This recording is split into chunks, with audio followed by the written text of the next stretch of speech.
This is the Freeheel Life Podcast, episode number 38.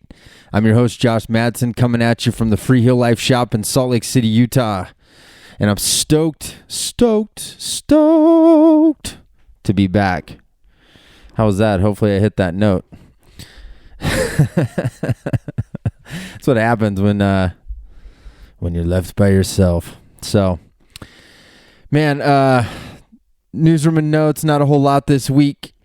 Still playing a little catch up from the COVID-19 starting in the spring. So starting to get ready for fall.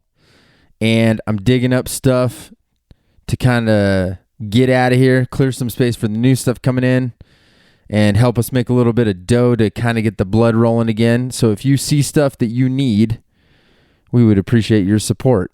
And you can find that, of course, on the website, freeheellife.com. Or you can find it on the Instagrams.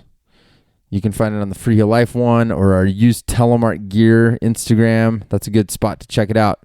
If you merely just want stoke, check out Telemark Skier magazine. I guess the one fun thing I kind of been doing, I don't know if it's fun. It's probably not fun to anybody out there, but hopefully it makes your life better in relationship to our relationship with the shop. And that's, I've been working on kind of the inroads of our customer service because this is going to be year 6 and I kind of always laugh to myself because there's sort of, when you start out, well, I don't know, I didn't go to college and get a business degree, so I don't know how people start businesses, but I mean, we were a lot of pencil and pen and paper when we started here. And so having grown so much because of the support of all you out there, it's always kind of this game of building infrastructure, which for me is fun. I enjoy it. But anyways, I've been kind of working on some of the inroads for customer service this year so we can kind of get all your questions. There's so many like different inboxes with Instagram DMs and email and phone calls and text messages, and the list goes on. So I'm trying to funnel it all into one place so we can actually answer your questions better. So hopefully in the coming months, you guys will start seeing us do a better job of getting in touch and answering questions and having more resources like that. It's a constant evolution. So if you've been here since the beginning with us, shopping with us, it's an adventure and it's an evolution. And I know I like looking back on it, and hopefully you will do too. With that said, today's guest has been a part of the modern era of telemark skiers pushing free ride and park telemark skiing for the past decade. He was the first person documented to do a double cork spin in 2012, and his podium finishes in both Europe and the U.S. and continues to push the envelope of what is possible on freeheel equipment.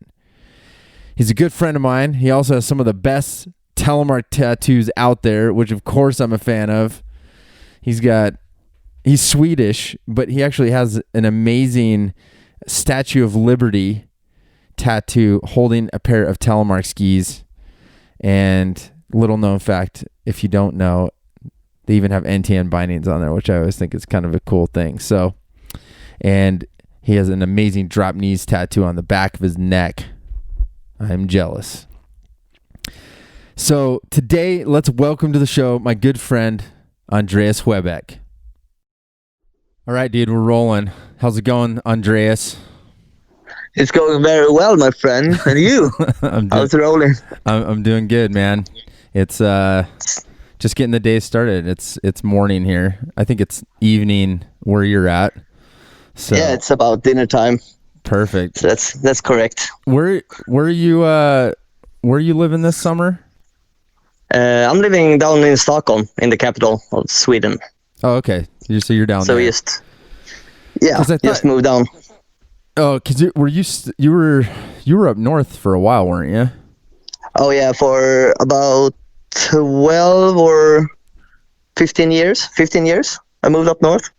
What city were you living in up there? Up in Vemdalen most of the time. Yeah, okay. Yeah, you were up in Vemdalen. That's right. Because that was, I don't think Yeah, I don't think when I visited you, I went to Vemdalen. Where were we? No, we were in Kleppen. That's what it was. Yeah, Clapham. Yeah, I did one season over there as a park shaper. The year when we did the Let's Go movie. Yeah, that that was a while ago, dude. Yeah, yeah. Time flies when you have fun. I know. Time is flying, man. That's crazy. Well, that's cool. So you're down in Stockholm, and yeah. What are you doing this summer then? Are you just kind of hanging out, working? Yeah, doing carpeting and just remodeling the new apartment for the summer. Nice. And yeah, so that's pretty much it. Having fun, doing a lot of wakeboards, biking, stuff like that.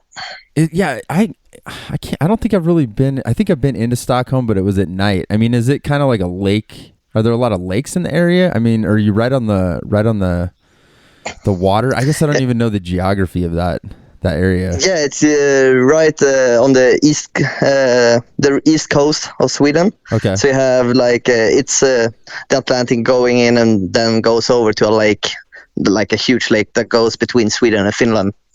So that's pretty much. And that's all freshwater though. Yeah. Got it. No, that's awesome. I guess I didn't realize. That's so funny. I guess I didn't even realize there was like a lot of lake sports and stuff that were going on. Yeah, it's we usually go wakeboarding and like going, just having fun on the lakes. Oh, that's rad, dude. Well, yeah, man. Well, cool. Well, I know the ski season probably ended kind of abruptly for you in the spring too, but I thought maybe what we'd do is kind of start and go back to like where did you grow up in Stockholm or did you grow up in northern Sweden? No, I grew up like an hour drive from Stockholm, in a small town called Rimbo. But when I turned 15, I moved up to the Vemdalen area. I went to school up there, so I moved by myself. Oh, your kid when you were 15? Yeah, 16. Yes, the year turning 16. Wow, you just moved by yourself all the way up there. Yeah, so it was like a 6-hour drive. Oh, wow. Up. That's crazy, dude. Yeah, so then you needed to grow up a little bit faster. Yeah, I guess so. That's amazing. Yeah. That's so cool, man. Yeah, it was way fun. Were you done like at 16? Are you done with high school then, or how does or secondary school? I guess I don't know what it is. I think in Sweden it's like we call it gymnasium. It's the 10th grade, so that should be like your high school, pretty much. Huh. And so I think so. Basically, you got done, and then you're just like, I'm out of here, and you headed up to start working like at a ski resort. Then. Yeah, for the first 3 years, I went to school up there to be a chef and a ski instructor. Oh wow! So was it like a almost like a college type of thing, or? Yeah, kind of college. But after the 3 years, I went to Scandinavian of traveling and tourism. Like Scandinavian College of Traveling and Tourism back in Orsa. So then I was studying 2 years for just being like a straight ski instructor, like all through. So that was like, I don't know, I'm really bad on the differential on the school stuff from you guys, but so I went to school from I was 16 to 19, like on to be like the chef and ski instructor, like on the tourism stuff on that side. So then straight after that, I started studying down in Orsa on like our college. Wow. So it sounds like there's kind of like more options like for, I mean, almost like the college experience is you're kind of learning a trade, you know, like being a chef or being a ski instructor. I mean, it seems like you've got some different options within tourism, even like where you can hop in there and learn, you know, the skills to be in that field. Yeah. So it's, when I moved up north there it was like for those 3 years we did like it was a really wide education. Instead of having, you can either go to like a bigger city and go studying to be a chef or a bartender or stuff like that. But this one was much wider. So we like in the spring, summer time-ish, we were mostly like doing kitchen stuff and like bartending and stuff. But in the winter, we also went on like big hikes and did. Do you call it bivouac, or like when you're digging a snow cave and sleeping in it? What do they call it? We call it a bivouac. Oh yeah, like a So okay. like yeah. I got like a bivvy. Yeah, bivouac. yeah. So we did a lot of that stuff in the winter.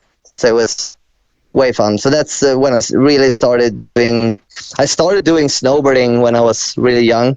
So like for those first 2 years in school, I did almost just snowboarding, and then I started to transition to skis, and then the whole Telemark stuff started. Yeah, how old were you when? More. Yeah, so it was that time when you were up in Vemdalen that you found Telemark skiing. Yeah, when I went to Orsa, like so I was 20. I just turned 21 that spring, the spring of 2011. Yep. So I got I've known Eric Nordin for a couple of years before that, but I was talking to him to start doing Telemark. So he hooked me up with the 22 Design Hammerhead bindings, and I had another friend that helped me out with a couple of old Solomon Suspects park skis that was like so trashed from the park skiing. So he was like, yeah, you can get it for free. So I talked to Eric and I bought the bindings, put them on the skis, and then I started I think I got maybe 2 weeks that spring before like the mountain closed. And so I think, yeah, so it started the spring of 2011. Wow. That was the first time on Teles. I guess I think I knew that Eric was the one that introduced you to it, but I guess I kind of forgot that. And I mean, was Eric from that area? Because I guess I kind of forgot that he was the one that got you, kind of helped you get into telling stuff. No, so Eric is from Rättvik. It's a couple of hours drive from Vemdalen. But when I started doing alpine skiing, we went on different competition, like up close to Vemdalen area. And I remember one specific competition that we had that was like a mix between park and backcountry. So you had like 2 runs, but you can do it either in the park or in the backcountry. You can like, and then the judges was like judging you depending on the run. And I remember, I think it was my second year on alpine skis, and we went down there and looked like through the other guys' runs, and Eric was like, I don't know if he was like 13 or so. Oh, and he was like hooking huge like backies and stuff over like in the black line of the park. Oh, geez. And so yeah, so if I don't miscall, I think he won that competition like over all the alpine skis on Teles. So that was like the first time like I really like, oh shit, this looks a lot of fun. And so we started talking after that. And as I told you, he helped me out with the bindings. So I just started doing it for fun that spring of 2011. And I think we had school for 1 month after the ski season, and we had an assignment at school to do like a Facebook page for being a ski instructor. So I was sitting like in school, and I was thinking, it's like, oh, it's 25 other guys that's going to do exactly the same thing. So I was like, oh, maybe I do just like a Telemark site, because the school assignment was just to do a Facebook page. So then I did the Andreas Sjöbeck Telemark skier, and I think it wasn't like far after that you reached out to me over Facebook and asked me if I had any like Telemark videos. Oh, that's so funny, dude. Because I was gonna ask you that, because that's totally how I found you, was some Facebook page. I remember I was sitting in Vermont and I came across your Facebook page, and I was like, what? I was like, who is this guy? I think that's when I asked you if you had any videos, and I think you wrote back and you're like, you were like almost kind of surprised, because you're like, I just barely started telemark skiing, dude. Yeah. I was terrified, and my English was so bad through like my whole like through like all school years, and like even like when you reached out to me. So I was living with this guy Zacharias, and he was way better at English. He is really good at English. So I was like, dude, what is this guy saying? Like, can you reply? So I was like sitting next to him and like telling stuff in Swedish, and he replied it in English to you guys. Oh man! And I remember it's like, do you have like a video? And I was like, no, but I can make you one tomorrow. But it was like I was working. But it was summer. You worked at like a water Yeah, ramp. Yeah, that's when you worked at like those water ramps in the lake, right? Yeah. So that's like our. I was working at snow camp. That's like exactly pretty much as Copper, but way smaller. So I was like, oh, dude, I'm going out. Like, you can get it tomorrow or like in the next 2 days. So we were just like the whole night we were just like writing down tricks that I was trying to like learn on the Telemark stuff that you had never done before. No, and I was hanging out with all these like park skiers, like Alpine. I was like, how can we do this? Like Telemark, what do you do? Like you can press like this, you do like that. And like everybody was like helping out and like you can try do that trick and you do this trick. So I was just like, all right, I just going out and do the water jump stuff and did like, and I remember I was getting like a longer hair. Oh yeah, no, I remember that. I was so annoyed of having all the hair in my face when I was jumping trampoline, so I did the cornrows. Oh, that's right. That's when you braided it back. That's okay. Yeah, that makes sense. So that was I had those for like 2 days before you reached out to me. So I was like, yeah, I don't care. Like, just put a bandana on and just took the biggest t-shirt I had and just went out on the area that we worked and just tried to lay down some tricks and send to you guys. That's so funny. Yeah, that's so funny. That would have been 2011 for sure because yeah, it's weird because I randomly remember finding your Facebook page, which is weird because I don't even know how that happened. And I definitely had heard of Eric, but it wasn't till later that I figured out who Eric was. So it's funny that you got bindings from him because all I heard was somebody told me one time that there was this 13-year-old kid, like a little kid, that was like this epic tele skier and he was like the only one in Sweden or something, and I was like, oh, okay, cool. And then I like forgot about it, and then when you popped up I was like, whoa, I was like, where is this?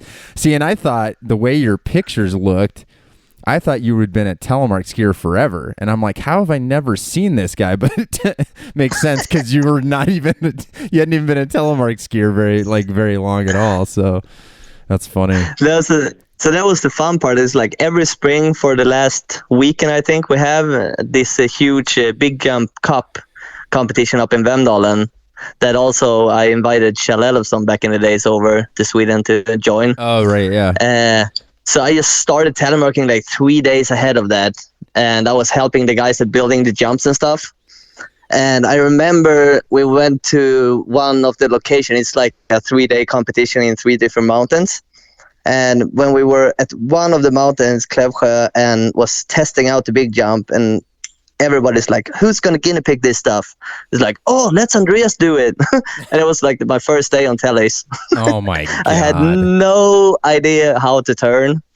So I tried to do like a couple of telemark turns, like in the in run. And it's just like, I'm going like alpine straight on this stuff. So it was just like a 15-meter like big jump. And I think it was like the first and the second day we did like backflips, cork sevens and stuff, but I still had a lot of troubles of doing just like a teleturn, but jumping was all right. Yeah. Were you trying to land telemark at first, or were you just like, no, this is no? Yeah. Like the first 2 days was just like trying to not falling on my face, and it happened a lot of times. Oh, that's funny, man.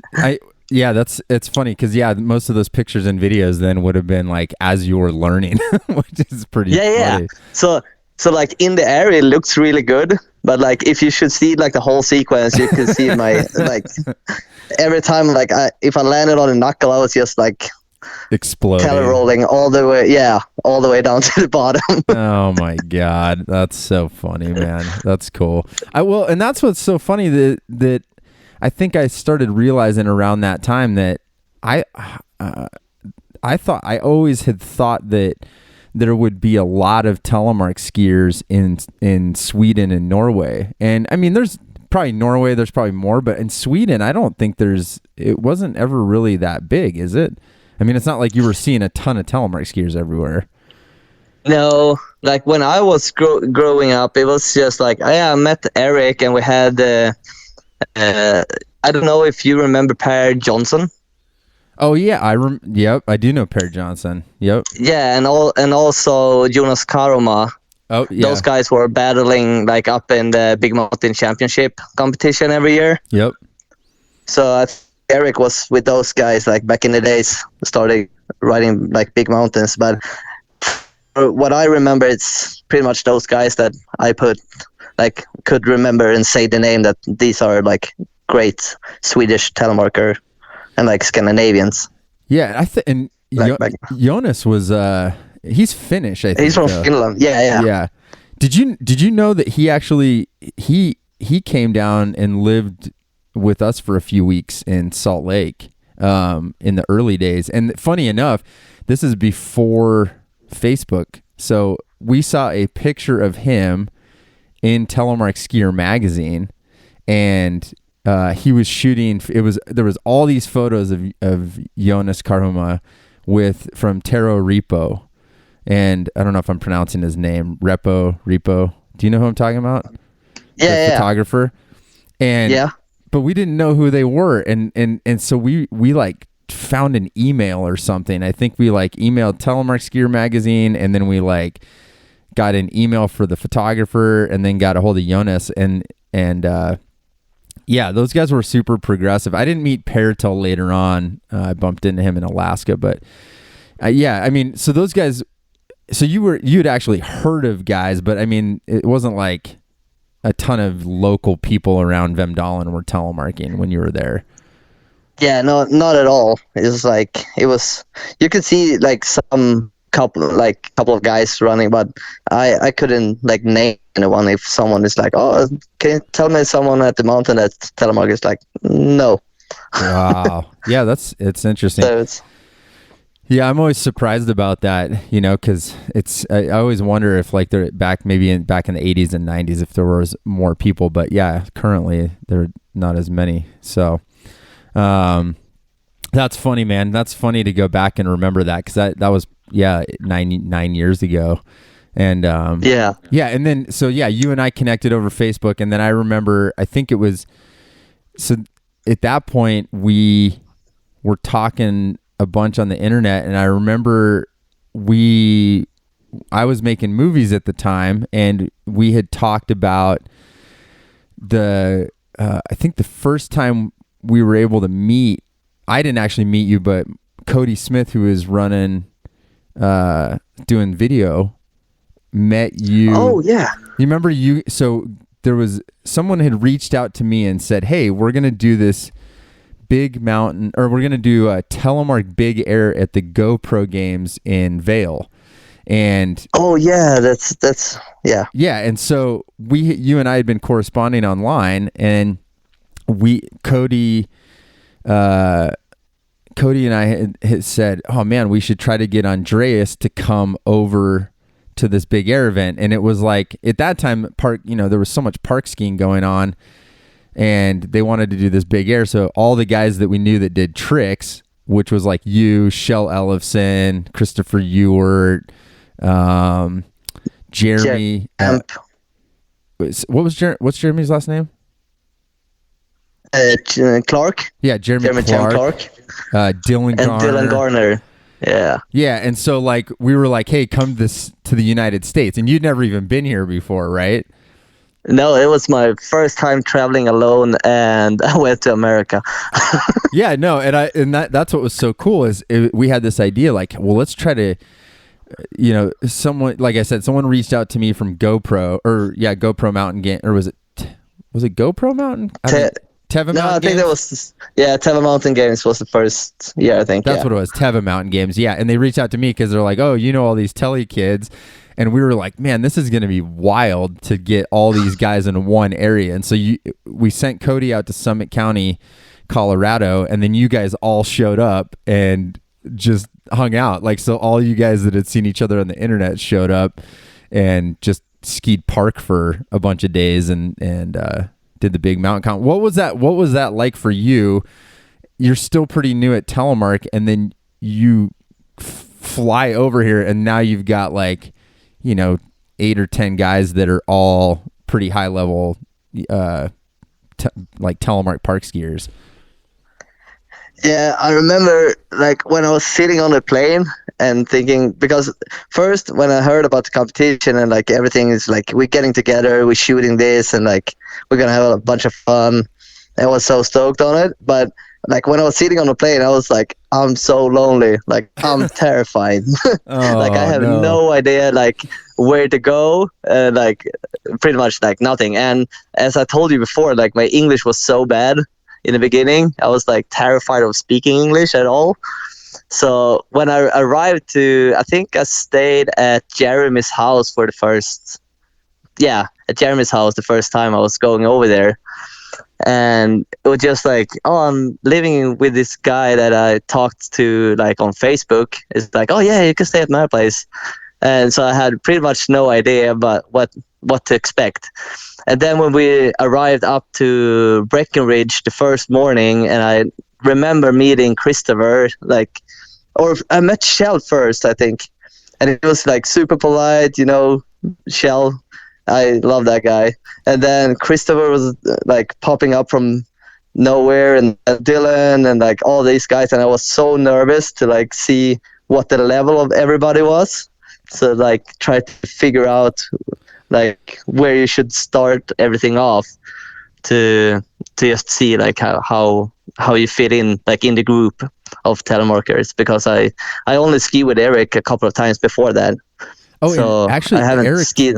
I forgot Eric came over for that too, and then Ty Dayberry was there, obviously, and that must have been cool too, because at that point, if you just getting into it, looking at park stuff, and you had to have been looking at Ty's stuff online because he'd just been around for so long, and was kind of like the OG at that point, I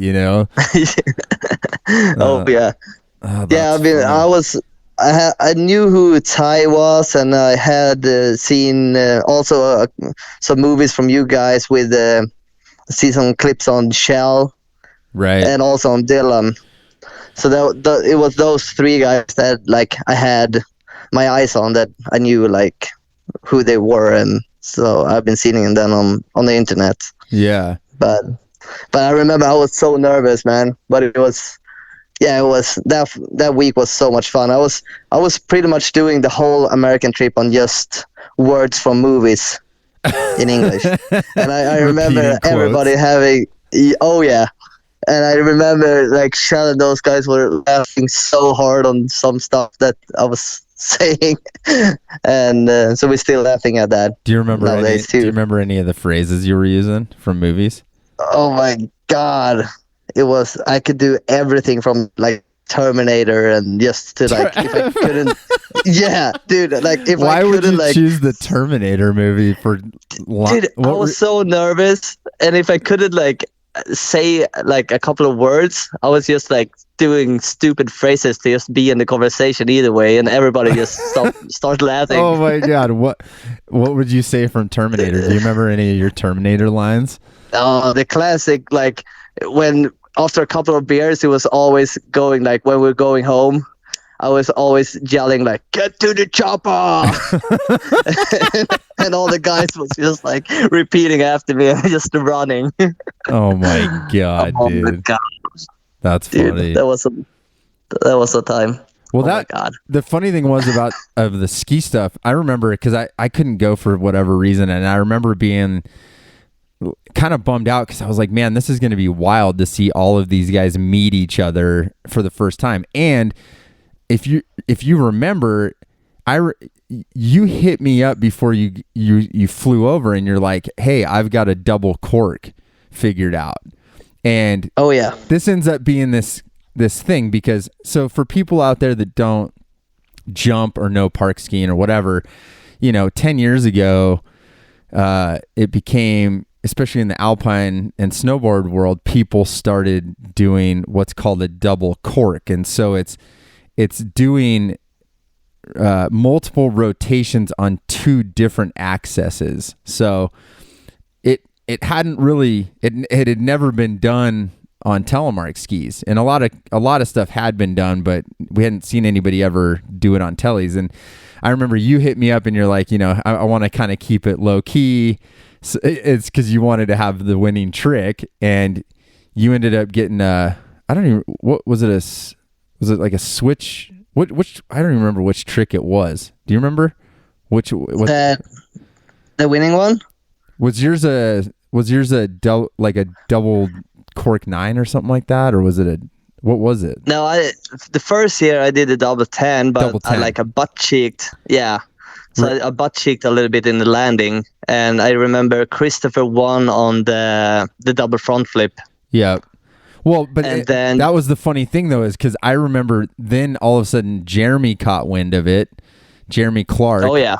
So then Jeremy, before you got there, so then Jeremy catches wind that you figured out a double, and then he figures out a double. And he did the double rodeo, I think. Right, and then in Breckenridge. And then Ty Dayberry figures out a double.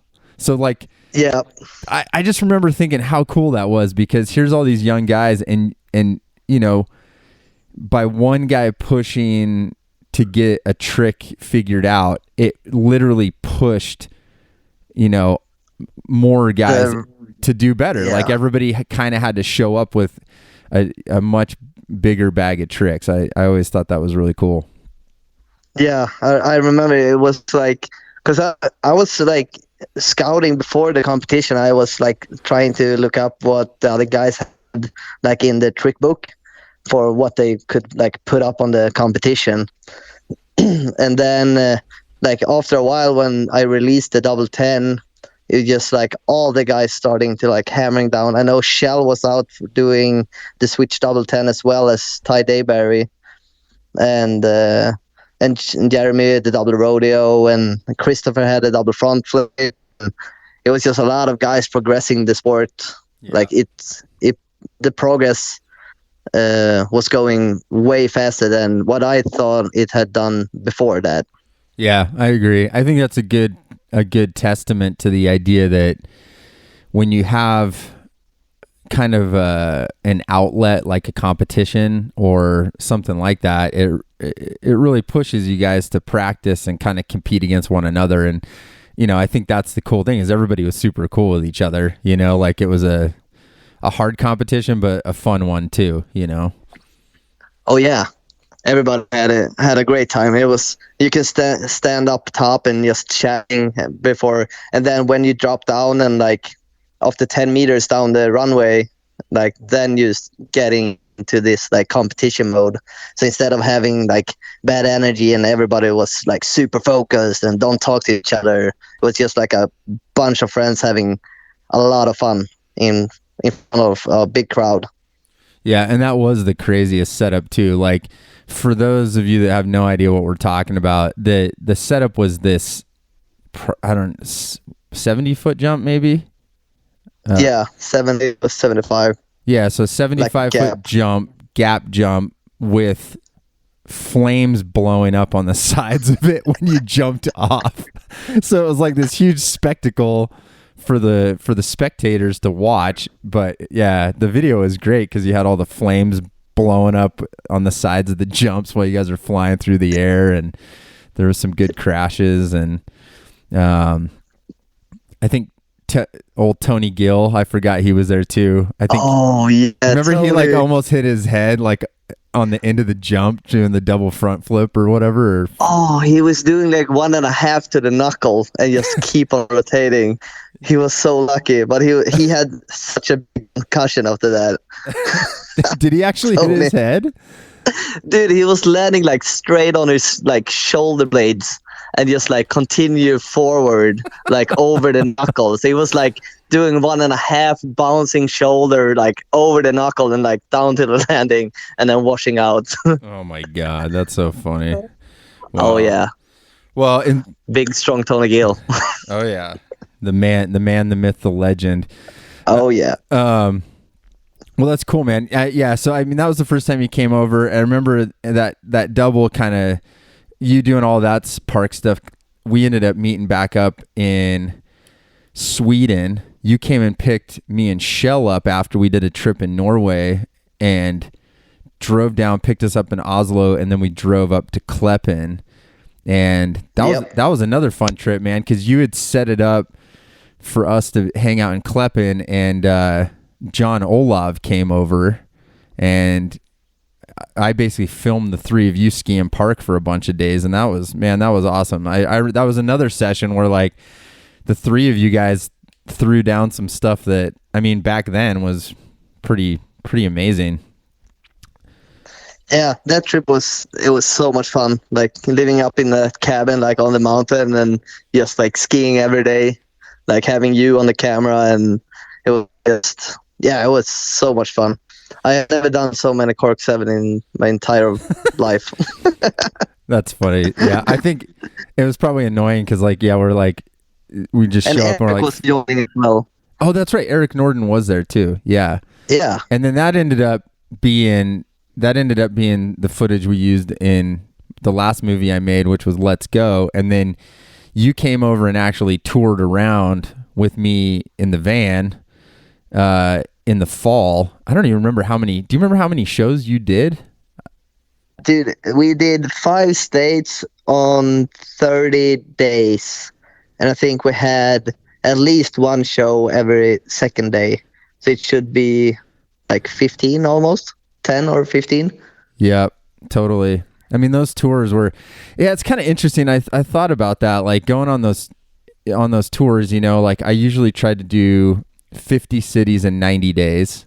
And that Let's Go tour was, man, I remember thinking it was kind of weird. And I remember telling you that, like, you know, hey, one person might show up or you might have 50 people show up. And that's how it was. And especially those movie tours were different towards the end, you know, for me, because some of them were, man, it was just like, it was one person, you know, like I would send out the press releases to the city, and then literally, that's what was crazy. I remember telling you, like, I want to go on tour, and I'm like, are you sure, dude? Because basically, you're gonna sit in a van, and literally, people may or may not show up. But yeah, I remember we made posters for you, and then we'd have you sign posters for people that wanted them at the show. But what was that like going on tour, man? I mean, I haven't talked to you about that probably since we did that. That was 2013. So yeah, so like I'm still loving road trips, man. Like road trips, I just love them. Like the whole thing, like driving long nights and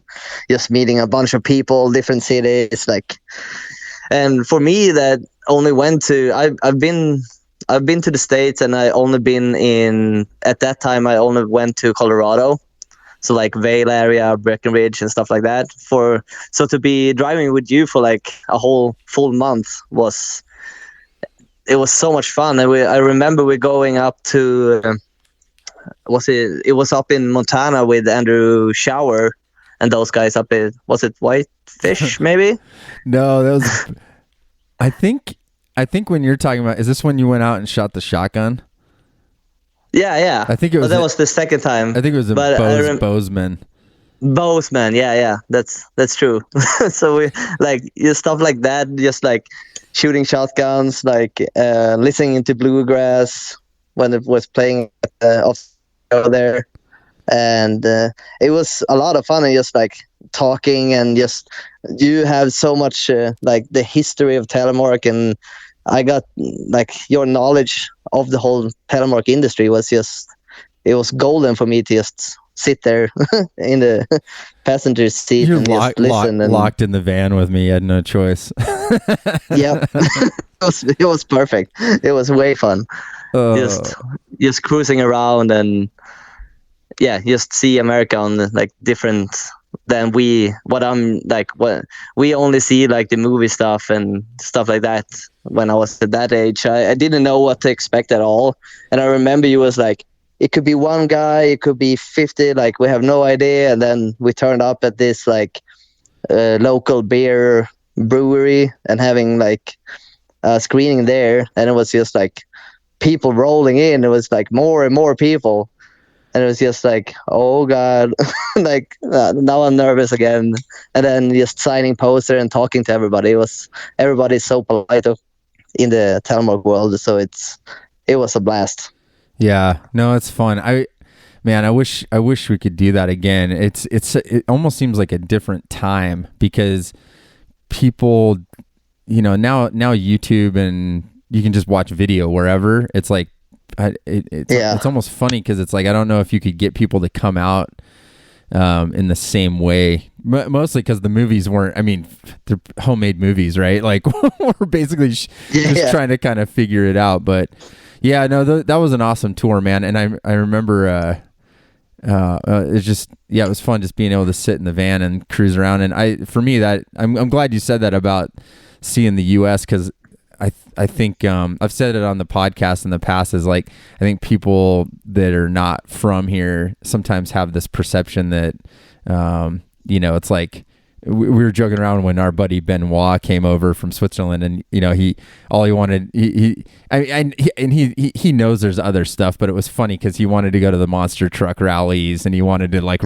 ride bulls at the cowboy bar, like, and so it was like always funny. So I thought that was cool. Like you were able to drive around and see so many different nooks and crannies of the States. And we snoozed way too much and ate Taco Bell way too much. So. Oh yeah, I love Taco Bell. I know. Do you still love Taco Bell? Those burritos, man. Oh, dude, it's the first thing every time I land in the States. It's just like nearest Taco Bell. Give me. That's so chicken fun. Shredded burrito with some hot sauce. I just remember being at like weird Taco Bells in weird cities, and you would always tell them some other name. Like you'd never tell them your name was Andreas. And do you remember that? I'm like, why don't you just tell them? It was just like Ted, or I did like a bunch of different like. Oh my god, it was hilarious. Like, my name is Eric. It's like, and then I remember like the first few times it was just like Ted, 2 chicken burritos. It was like, and I had no clue. It was just like, oh yeah, that's me. Like running up, getting my burritos. I know. I kept thinking like, why does he keep telling him the wrong name? I'm like, I don't get it. That's so funny, man. Well, it was very fun. Yeah, no, that was a good trip. Well, So that's it's good to reminisce on all that. I mean, so what are you up to currently, man? I know the last couple years, I know you're always working on edits and stuff like that. I know you've come out here a couple times when we were doing some big mountain comps, and then and you got the Bishop gig, and so I know you've been doing that. Are you guys still working together over with that whole thing? Yeah, absolutely. So so for the last, I did when we did the Drop Knees series back a couple of years back. That was I did like a hard ride on that video, like concept stuff. But after that, it has been cooling down a little bit, just on the videos. Yep. And shooting more photos and stuff. But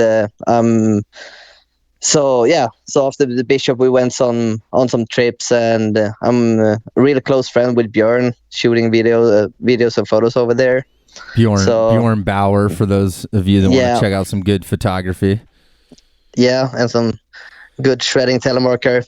It's fun. Always good to have around you. Good energy on that guy. So, but like from back in Sweden, I moved from Vemdalen 2 years ago. So I moved to Östersund, like a big city, pretty close by, and it has been a lot harder. A lot of friends that I've been like skiing with and like shooting videos. So it's just moving to different cities, so it's been harder to like hiring photographers and videographers and stuff to try to do like big edits and stuff. Yeah, no, that's got to be tricky. So How far is skiing now that you're in Stockholm? I mean, is it a couple hour drive up to a ski area? yeah, we also have like a really small slope like in the middle of the city. But also I only have 20 minutes drive out to the airport, and usually nowadays I'm doing more of like Japan and like skiing in the States and stuff. So it's going to be easier for me to get to the airport over here instead of driving 5-6 hours and then flying out every time. Wow. I totally forgot about it. Yeah, you went to Japan, and have you been there twice now? Or yeah. What was that experience like?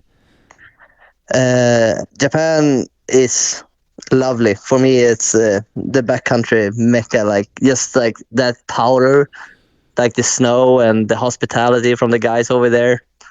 And it's just, I think last time I went over there, I had 5 ski days, and 4 of them was just nuking down. I think we got 2 meters of snow in 4 days. Wow. Yeah. So it was, I remember we were shooting with Alistair over at Ski Japan in Niseko. And the back bolt in Niseko has been closed for 2 days due to all the snow. And so on the 3rd day, it was just like waking up super early. So we got this early load up to the top, and it was just like pure bluebird. And they just opened up the back bowls, and we were taking photos. He was standing like up on the mountain ridge and shooting down in the bowl. And I remember like in the middle of my run, like after the first 3 turns, I could hear him on the radio, like, "Stop pushing the corners too much. You're just disappearing." And so I needed to do more like a floaty turns because the snow was so deep. And he couldn't even when see we went, you. No, so when we went back to the house and we were looking at the photos, you could see like a turn, and it was just like the snow was just flat. And then like 2 meters down below, it's just popping up a guy. Oh and my then gosh. It's like, so it was just, instead of the regular photos you see, when this powder just like coming over your shoulders and like you're eating snow, you were just buried like underneath the whole thing. Wow. So yeah, so the experience of going to Japan, it's absolutely it was on my bucket list, and for now I'm gonna go there every year in end of January. And so starting of February. And so you're up, is it Hokkaido? Is that the area that you're in, or yeah, like up in Niseko and Rusutsu, that area. Okay. Yeah, for someone who's never been to Japan, like what would you recommend? Like, is there kind of where do you even start to plan a trip like that? So before I went to Japan the first time, like everybody here in Sweden told me that it was super expensive to go to Japan. So I've been just like, oh, I can't save that much money, and like, so I didn't thought that we were able to go there. But then we're starting just looking at flights and getting their own accommodation. So the first time I went there, I went to Moiva. It's a resort that's next by to Niseko. So we just starting looking at different like accommodations and different flights, and we found it wasn't like super expensive to fly from Sweden, and if you booked it by yourself. So we just started looking at hotels, and so we ended up living just on the parking lot, like on a hotel down at the parking lot in Moiva, and they had like free shuttles into Niseko if you want to ski on that mountain over the day, and then they pick you up and drive you back to the hotel. Wow. So it really wasn't that. I mean, it's doable if you want to get over there. Yeah, for sure. If you are dedicated, it just save a little bit of money and just look. We booked our flight in the summer to be out, so we were 6 months ahead with the flights. Yeah, for sure. Just to know, because they were way more cheaper summer. So then we just booked the flights, and then we know that we are going to go, so it was easier to just save some cash and then go there for the first time, and then after that you just hooked. Yeah, no.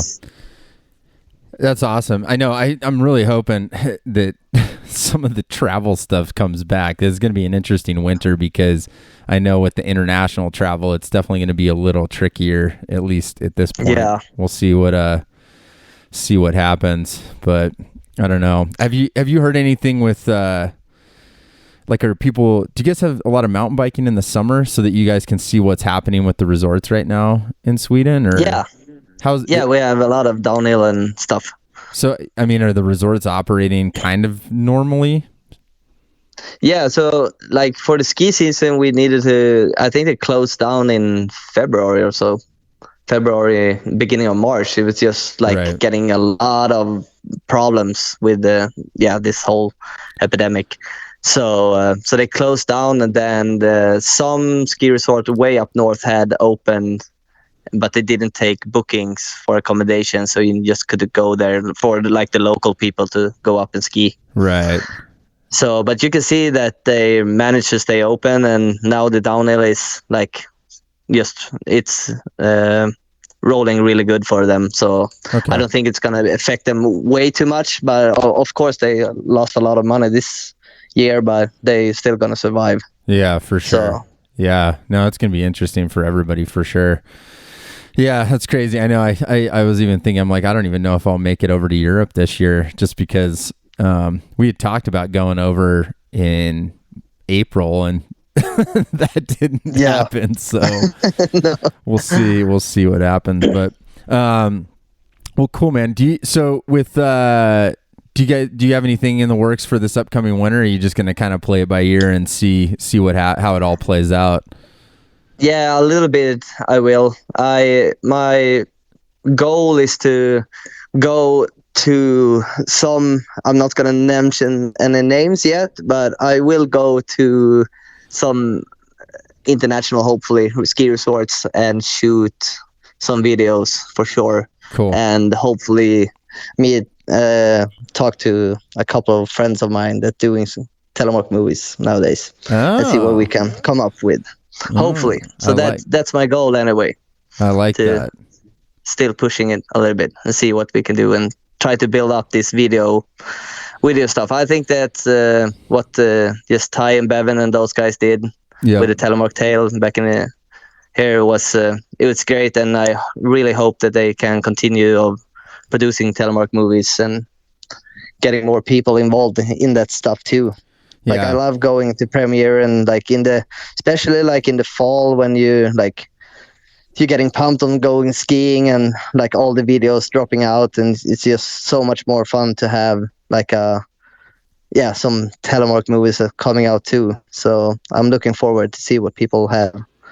That's cool, man. If they could manage to get something this year and see what's coming up. Yeah, I know. It's cool to see that those guys have been able to do some stuff like that, and that's why I was asking, because I agree. I think and Ty and I actually talked about this when I had him on the podcast, is just the importance of even if you don't have a premiere in your city, it's nice to have that premiere come out online, and even when the Telemark Colorado guys put out that I don't know if you got a chance to check that whole thing out, but that was super fun to watch and kind of see, these different groups pop up and film and edit. And, I think that's the King of the Heel. Oh, yeah. King of the Heel. Yeah. So my goal was to be in that this year and made what do you call it? Like a part or like a video. Yeah. But then the whole stuff just went south here in Sweden way early. So it was just like the mountains started closing and stuff, so I couldn't manage to be in it this year. We should all do it this year. You should definitely. Dude, it was I really hope that a lot of people is gonna go and join that for next coming season. For sure. I know. I want to get like the old man crew together. We'll see if we can hang out with you guys. Hang out. Well, oh yeah, I'm so hang out right now. I'm so hang out right now. That was one of those phrases, dude. I forgot about that. I'm so hang out right now. It's coming back to you. That's so. I forgot about that. That was Andreas's Swedish translation for I'm so hungover. I'm so hang out right now. So hang out. Oh, it's terrible. Yeah, it would be so much fun. I would love to join up with a couple of guys and just do some old school crew joining the King of the Heel. Yeah, no, for sure. That would be so much fun to just get back to the guys. I was shredding last time I went to the States. I was shredding with Dylan Garner again, and that was just like, it felt like 2013 again. It was just so inspiring and just having fun, and just like I haven't seen him in a lot of years, so it would be fun to connect with everybody again and just I agree. Slay some park runs and stuff. Yeah, it's funny because I don't. Is park skiing like kind of fading out? I don't know. Maybe it's just because I'm old and I don't know anymore. But it's like, it just seems like it's kind of it's there, but it's not like maybe what it was 10 years ago. You know what I mean? Yeah, I think so. But we still got a couple of young kids that coming up and doing stuff. I saw a video on, I think it was New Schooler this fall. There was a kid on Telemark that did the double 10, the double cork 10 again. Really? So yeah, so it started a big conversation on who was the first one to do the double cork 10. If he was the first one, and then before I just like couldn't reply and just like congratulate the guy, it was just like the whole commentary stuff was just like hammering out different Telemark skiers that done the double cork, like the Ty and me and funny. Yeah, Jeremy. Yeah, so I think we will have a couple of young kids. I also got some kids in the States that are doing some urban stuff that I have some that I talk with, like on Instagram and stuff. That's cool, man. You got to share that with me. You got to keep me cool and hip like the young folks. Oh yeah. Like the young folks. I'm getting old, man. Whatever. You're still whatever. What are you, 30? I'm still young. You 30? Are you 30? Yep. I'm 30, man. Wow. You're heading into the prime of your life, bro. Oh yeah. No, that's awesome. Yeah, so that's fun. I have another goal like in the near future to do like an American trip and try to do some coaching, like park coaching for different Telemark, like what do you call it, youth programs? Oh yeah, like a camp or something. Yeah, kind of. So that's in the planning too, but I think it's not going to be this year, but maybe in the future, close by. But it would be fun to go over to try to have some coaching stuff, just for a couple of days. Different areas. I love that. Yeah, we could use that, man. I think it's good to reconnect on some of this stuff, and yeah, it gets me excited for the possibilities. Just like, just to feel like, yeah, you're still rolling on stuff, and I always like that you're always putting out content, and your traveling is ridiculous. You always go to all these crazy places. I'll make sure to post your Instagram handle and so people can scope it out, because you also do these like ridiculous trips outside of skiing. So if anybody wants to look at some awesome places to go, Andreas is the our Earth has some really wonderful places to go. So it's definitely a lot of fun on shooting photos and just traveling around and see different places. Yeah, that's for sure. Yeah. On that note, what's the one place? Let's non-skiing. Where's the best place you've gone to so far?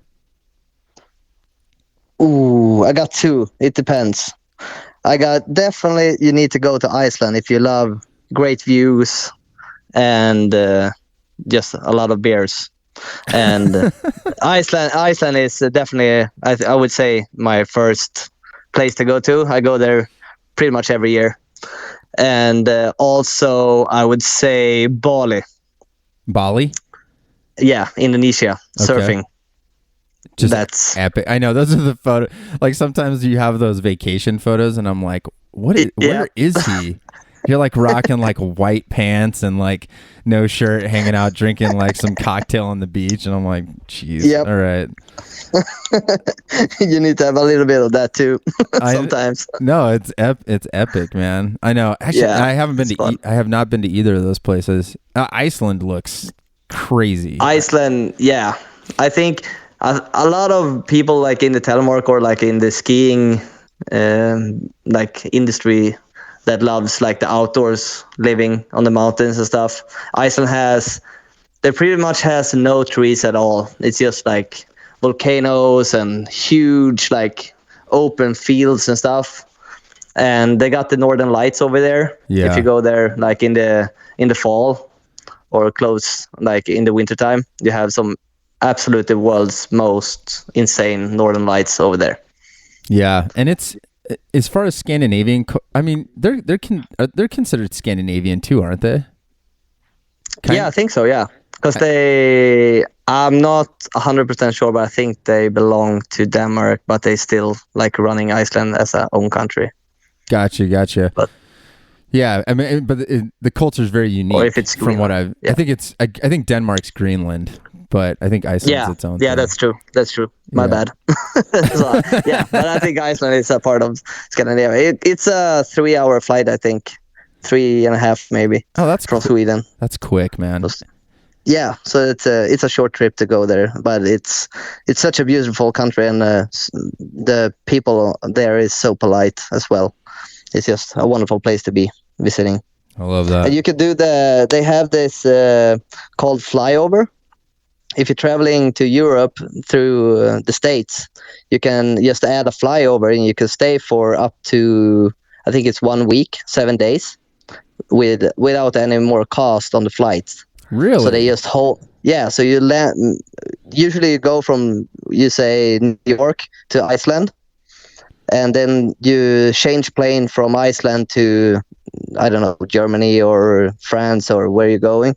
And then you can just add that flyover without any cost, and you just could stay up to 7 days in Iceland. So then you can like do that on the same plane ticket. Oh, that's brilliant. That's a smart tactic to add like a little extra trip within a trip kind of thing. Yeah, exactly. So then you can take like, I don't know, if you take 2 nights in Iceland and just like visiting Reykjavik and try to do some small traveling, that I could highly recommend.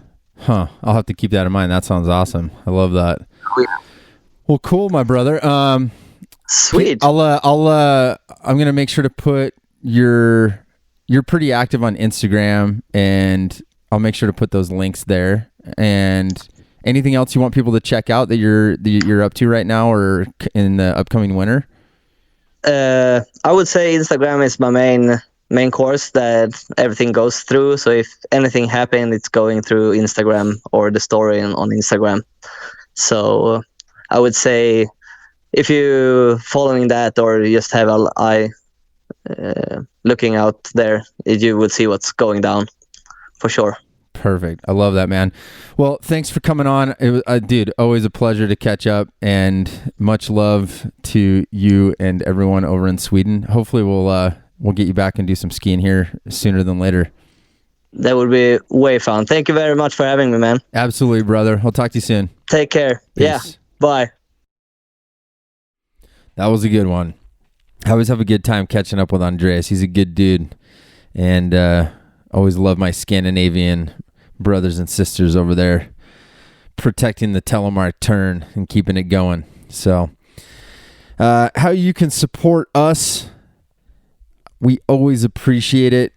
Podcasts have become a really important part of what we're doing. If you like the work that I'm doing with it, you can always support by making a donation of your choice to paypal.me/freeheellife. Of course, you can purchase your Telemark equipment from freeheellife.com. And this year especially, you've started to hear me say this the last couple of podcasts.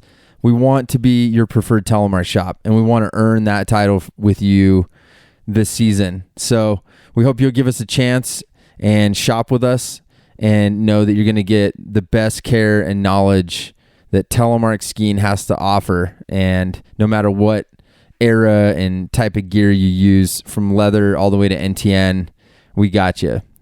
So check out freeheellife.com, see what we got there right now. Used gear, new gear, parts, and once we get back up and rolling, service and all that good stuff. Telemarkskier.com's got the articles and all the goods there, reviews. You can find awesome stuff on our Telemark Skier YouTube channel, which also has our Freeheel Life shop, how-to videos, and reviews as well. And if you want direct, hit me up, podcast@freeheellife.com. Thank you so much for listening. I absolutely love doing this. I love connecting with everyone out there, and I love just being able to talk about telemark skiing with you guys. It's amazing, and I'm super proud to be part of this community, and I know that it stretches far and wide to many, many places. So please take a second, rate and review us on the Apple Podcast platform. That helps bump it up so other people and friends can find it. Share it with your friends. And until next week, brothers and sisters, spread telemark always. Peace.